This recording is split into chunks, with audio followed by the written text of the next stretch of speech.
The 10th Amendment is the powers not delegated to the United States by the Constitution, nor prohibited by it to the states, are reserved to the states respectively or to the people.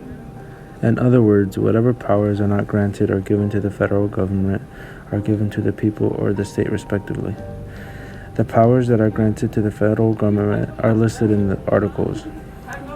The National Constitution emphasizes that the conclusion of a Bill of Rights does not change the fundamental character of the national government. It remains a government of limited and enumerated powers, so that the first question involving the exercise of federal power is not whether it violates someone's rights, but whether it exceeds the national government's enumerated powers.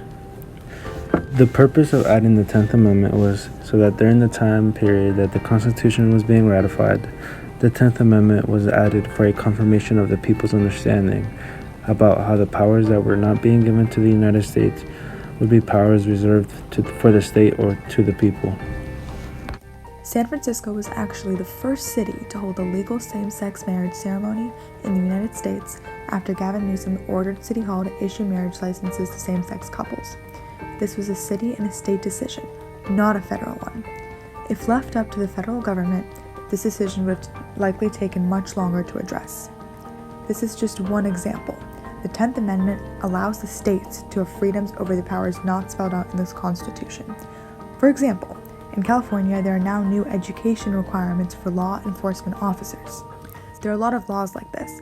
California has changed the ways we go through life. There are now improved health and safety in homeless shelters. There's now education reforms for prisoners. This is some of the benefits that we get from living in California, and California has allowed these laws to pass. This amendment is the most important because it allows us to have freedoms in our own states. There are so many laws that the federal government takes care of, but this amendment gives states powers.